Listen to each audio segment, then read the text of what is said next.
Good evening, afternoon or morning. Movie Cat is at the microphone. Today I want to tell you about a film based on real events. The story of how a stockbroker realized that he could easily take money from people by fraud, and he decided that there were no things in the world that he are not allowed to do. However, the FBI had a different opinion. For your attention is a crime biographical black comedy of 2013, The Wolf of Wall Street.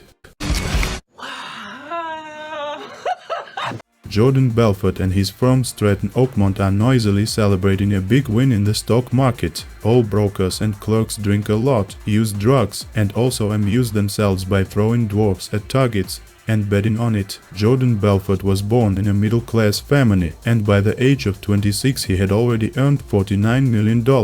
By this time, he had already married Naomi, a former fashion model, bought a huge mansion, 6 expensive cars and a 50-meter yacht. Jordan starts every day with 15 pills. Some of them are for back pain and hangover relief, and others in order to stimulate the brain or cause powerful mind activity. At 22, when Jordan was just starting his brokerage career, he got a job on Wall Street in a firm that traded stocks over the phone. For the first few months, Jordan believed that he could learn to predict stock price changes and thereby help his clients get rich. However, the most experienced broker in the firm explained 3 things to Jordan over lunch. First, to constantly be focused it is necessary to take a lot of cocaine. Second, to relax a little, he needs to masturbate at least 2 times a day. Third, no one in the world knows whether stocks will fall, rise or go in circles. The main thing for a broker is to sell a dream of wealth to a client and receive a commission from him, and whether the client earns or loses his last money, this is his personal problem. For half a year, Jordan learns all the intricacies of the business and finally receives the brokerage license he so dreamed of. On his first day as a broker, Jordan finds the office in total chaos as the stock market crashes so badly. Later this day will be called the Black Monday. A few days later, the firm declares itself bankrupt and Jordan has to look for a new job. He's going to take a temporary job at an electronics store. But his wife, Teresa, believes Jordan is a born broker and should trade stocks, not TVs. She finds an advertisement for a firm looking for brokers. Jordan is surprised, because no one needs brokers after the Black Monday. He drives to the outskirts of town for an interview, where there is a rather modest office filled with employees dressed in sweaters. The director explains to Jordan that their firm deals in so-called penny stocks, that is, shares of small companies that are very cheap. Such shares are not taken by wealthy people, but they are affordable for the working class and farmers. A huge plus of penny stocks is that the broker takes as much as 50% commission. Jordan is very surprised, because on the Wall Street, brokers took a maximum of 1%. Jordan agrees to work in this firm, and being a good salesman and a talented speaker, he quickly begins to earn big money. One day at dinner, his neighbor Donnie begins to wonder how much Jordan earns. When Donnie sees a receipt that says $72,000 in last month's income, Donnie asks if he can work for Jordan, so they become friends. They drink together in a bar and smoke weed. A few weeks later, Jordan decides to open his own brokerage firm with Donnie. The first brokers in it are Jordan's friends from his hometown. All these guys are small-time weed dealers.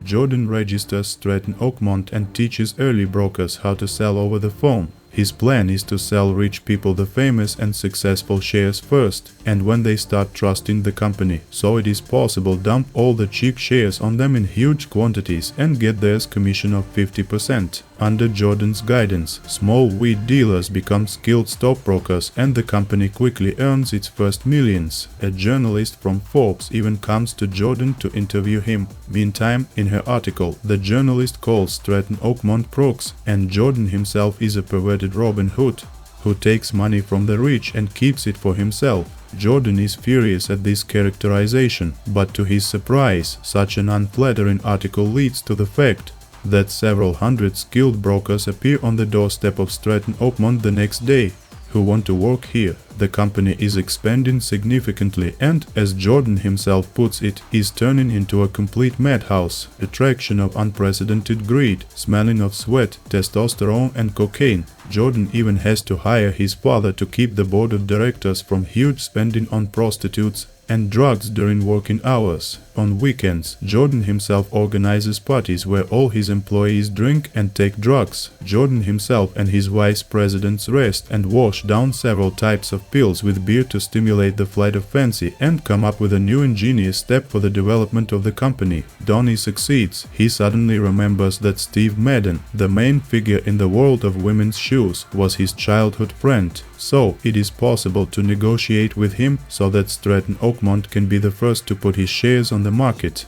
Suddenly, at the party, Jordan notices a very beautiful girl. He goes downstairs to meet her. Her name is Naomi and she is a fashion model. The next night, Jordan invites Naomi out for a dinner and then the two of them go to her apartment and have sex. Jordan falls in love with Naomi and spends all nights with her, even forgetting on what day his wife Teresa should return to the city. The wife sees them and asks Jordan if he loves Naomi. After 3 days, Jordan divorces and Naomi moves into his apartment. Months later, Jordan makes a proposal to Naomi. Jordan spends $2 million just on a bachelor party in Las Vegas. As a wedding present for Naomi, Jordan buys a 50 meters yacht and, after a luxurious wedding in the Bahamas, they embark on their honeymoon. After returning, Jordan buys a huge mansion, which already has servants and security. Jordan is sure that he will now live in paradise. After 18 months, one morning, Naomi throws a scandal at Jordan for screaming out the name of a Venice in his sleep.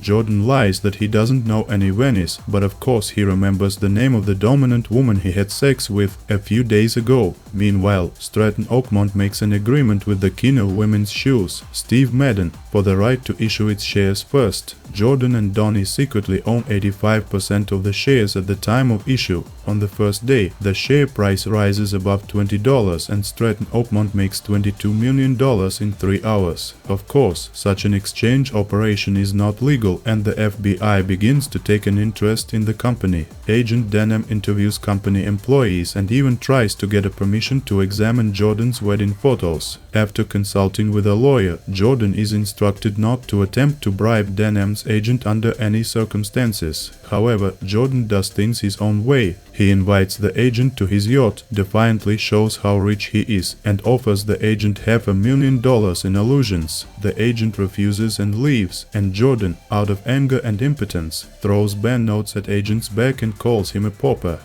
After that, Jordan is in a panic. He urgently tries to figure out how to hide all his money from the federal authorities. Fortunately, a colleague introduces him to a Swiss banker who promises that if Jordan's money is in his bank, the US authorities will not be able to get any information about it. To transport the money, Jordan finds all of his loved ones with European passports. Each of them makes about 10 flights to Switzerland per month with $2 million in a suitcase. Meanwhile, Jordan is taking more and more hard drugs every month. One day, Donnie buys some very rare pills that have been out of production for 20 years. In the evening, at Jordan's house, he and Donnie take one pill each. But after an hour nothing happens. They think that the pills are old and no longer work to their full potential, so they start eating it one by one. Suddenly, a private detective calls Jordan and asks to call back from the nearest payphone. When Jordan finds a payphone, the detective tells him that all of Jordan's home and office phones are tapped by the FBI, which means that under no circumstances they can discuss company business. At this very moment, all the pills that Jordan took begin to work and his legs are taken away. With great difficulty, Jordan crawls to the car and hurries home to warn Donnie not to say anything superfluous on the phone.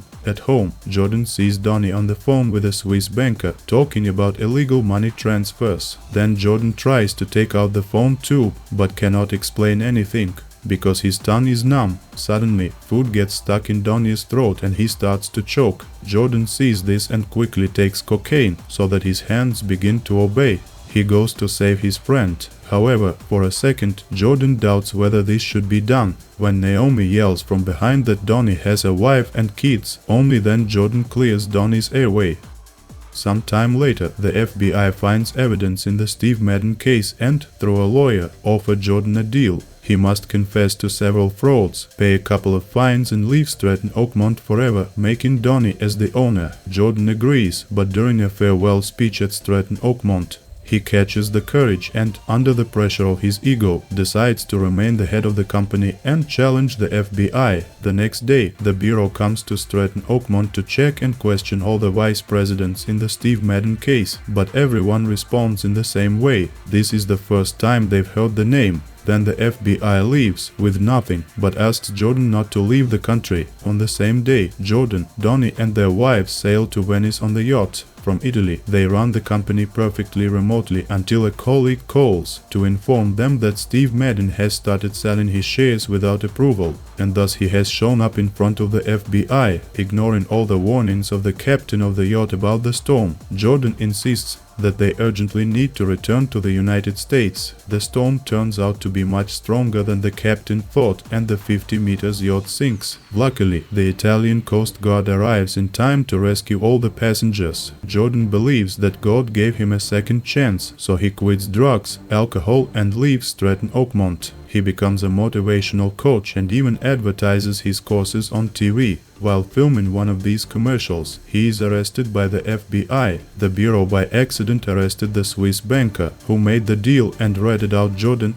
and his money laundering scheme. Jordan posts bail and is allowed to go home. Naomi says that she is going to divorce him because, according to forecasts, he will be given 20 years in prison. The FBI is offering Jordan a new deal in which he is obligated to turn Donnie into them. With a heavy heart, Jordan agrees and puts on the microphone. However, at the Stratton Oakmont office, he shows Donnie a note warning him about the microphone, and thus Donnie doesn't say anything that could be used against him. However, Donnie now knows that the FBI is hunting him and he uses this note to tell them about Jordan. The next morning, the FBI promises Jordan 20 years in prison for non-compliance with the deal, and then Jordan turns over absolutely all the employees of Stratton Oakmont. The FBI conducts a mass arrest at the company, and Jordan is sent to federal prison for only 3 years for cooperation. Agent Denham takes the subway home after another day at work. Jordan arrives at the prison and it turns out that his big money is able to provide him with a comfortable existence even there.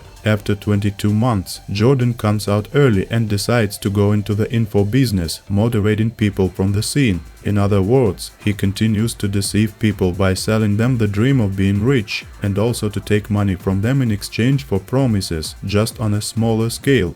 Thank you for watching. How do you think? Did Martin Scorsese shoot not a condemnation of Jordan Belfort's lifestyle, but rather an advertisement? Let's discuss in the comments. Also, don't forget to press the finger up and subscribe.